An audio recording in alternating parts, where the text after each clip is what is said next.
mulimu ebintu bye twasaba ne tuteekamu bye tusuubira gavumenti eteeke mu nkola eweereza abantu baffe ng'okugulawo booda endala okendeeza ku kavuyo akali wano e Busia.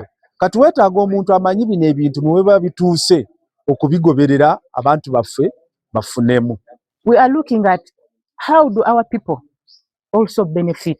We need to fight to ensure that once we have organizations in our districts, our people need to be the first to get bigger positions because we have educated people here. Omulama gwaffe kugamba okukuuma oba okunyweza ebyo tufunyeemu kati obikuuma kyetaaga ne mulonda abadde mu ntebe okutandikira ddala ku pulezidenti waffe Yoweri Museveni yabaddewo ekisookera ddala obutebenkevu naye byensomyeko wammanga then mulonde bano ababaddeyo nganzi kuba afa abaddeyo ntubifumba kale twakafumba.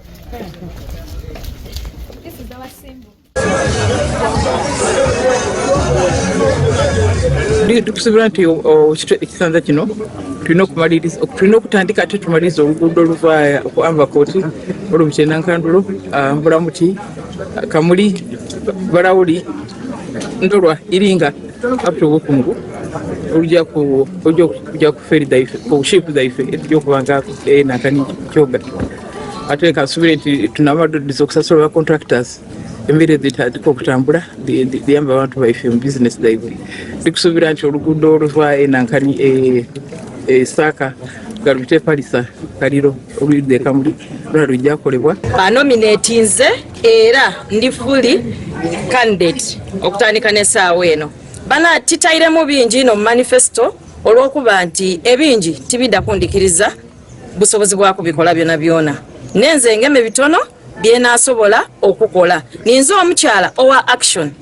Tiri mukyala ayogera nga tiituukirize. Tuwerekeddeko General Bigirwa Moses, Secretary General waffe. Bigirwa Moses ye candidate owokubiri mu nkizo mu kibiina.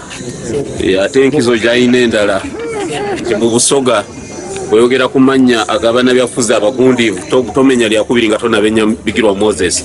Kamuli municipality erimu abavuka bangi n'abasinga mu obungi ate bali talented musically, boxing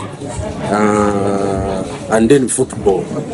Ensonga ya sport njaji tutumusaino kubanga zena ndi musada wa byamizano.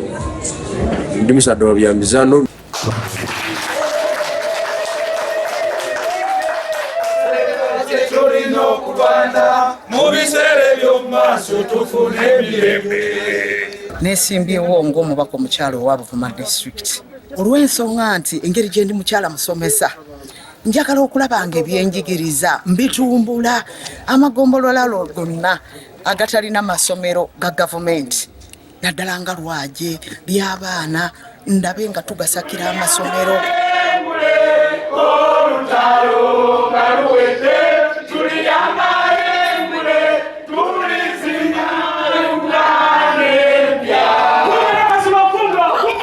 Okwebaza olwaleero Mukama Katonda ansobosezza okuddamu kwewandiisa tufe ky'omubaka Parliament omukyala wa Buvuma district. Omulimu gwange ng'omubaka Parliament bye mbadde nkola byonna ate kuno ngenda kusussaawo kuba kaakati experience njirina olaba mbakiikiridde bulungi emyaka 5. It means now I'm going to be a superwoman in Parliament. Ngenda tunuulira ebyobuvubi. Nafuna omukisa mu Parliament nti Shadow Minister ebyobuvubi. His Excellency Robert Kyagulanyi Ssentamu yasimba ekifo n'akimpa. Ate kyemanyi nti ekifo ekyo nkikosezza bulungi. Rallies zonna campaign period zijja kutandika okuva ng'ennaku z'omwezi 10 omwezi ogujja. Campaign wezigenda okutandika. Ku bifo byonna bye tukozeeko nominations including ne bannaffe aba local government bonna bye twakolako nominations. Nagenda wali makage ewali ebikujjuko byonna olukuŋŋaana kaddadde byonna bye bakola byakutya baatidde neffe tusuuse era tuzze era tulumbye kati bitandise hotest bot nanti mulundi guno nesimbyewo nga muntu ku lw'amaanyi g'abantu so siina kadi ya kibiina kwensijidde zenga independent naye nga nja kubaweereza bulungi era nga bwe mbadde nkola kubanga era mbadde sisosola mu bantu bonna. Mu programs endina bannamityana tweteeseteese bulungi nnyo okulaba nga mu ssanja kyaffe eky'emyaka 5 tugenda kwepawalinga ennyo ekirimbe ky'emmwanyi era ke kabonero ke nalungi. bulungi emmwanyi ntwagala nga nasale beds ez'enjawulo tuziteeka mu division 3. So total tunominatinze ne mukaga. So tusule enkya baflaga bearers bonna abanu babadde nominated today. Kati enkya tusuubira flaga bearers aba NRM. Uganda kunga Kyagulanyi kunga. Ku kisanja ekiwedde nesimba wera ku kadi yemu obuwanguzi bwange ne bulaalira. Ku luno neeteeseteese n'okukuuka ejjembe okulaba nga Bannagomba West Bannayuganda twalina obuwanguzi ku mmeeza.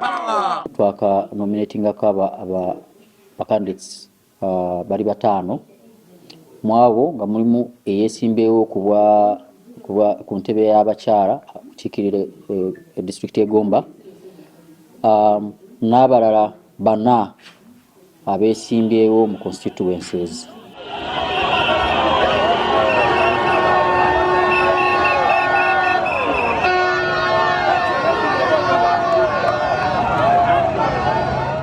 Okusookera ddala nze nga Najjagwe ndi muvubuka era essira tugenda kulisimba ku bavubuka abaffe nti abasinga tebalina mirimo era nga tunoonya butya. Actually si kunoonya wabula Najjagwe nze nazudde engeri gye tugenda okumalawo ebbula ly'emirimu mu bavubuka abaffe. Leka tuleke kweyuza lwakuba gundi awagira gundi bw'oba onoonya akalulu k'emirembe sikakuwayiriza banno naye ng'oyogera ekyo kyogenda okukolera abantu. Kiddako protecting against NRM.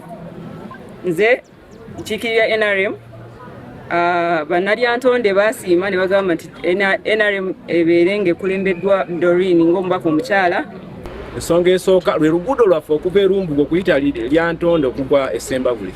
Olwo nga sinaba kuba mu Parliament lulina okukolebwa. Ensonga ey'okubiri y'ensonga y'amazzi. Ffe kaba tunywa n'ente mu bidiba. Waba mwagala tiya gas kubanga mwabakolera abawa vibe. Tubakakasa nti ne vibe webange badde evanga ku tiya gas. Akuluno bakama baffe batugambye nedda. Tujja kikosa nga kigaanye.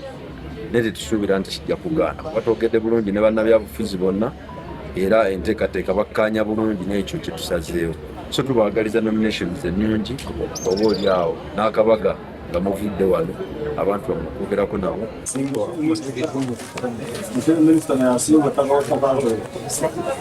Challenges ze tulina mu city ekisooka tulina entindo nga 3 ziri bubi ate zi affecting businesses eno city buli omu musuubuzi so twagala zikolako na challenges n'amakubo ekatete. Omanyi tulina problem mu Kampala kati tetwagala ate bino ebiri mu Kampala bijeno omanyi batufuura city so kati ekibataka wano kyamaanyi era fo kye twagala okukola ki okulwanyisa nga tekinaba kukula.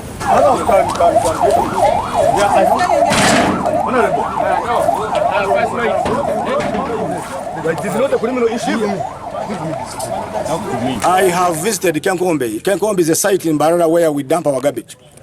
That garbage can be successful, but because we have a member of parliament who has never represented the people of Barara State House, he has never visited the place, he doesn't know what is happening in Barara State House.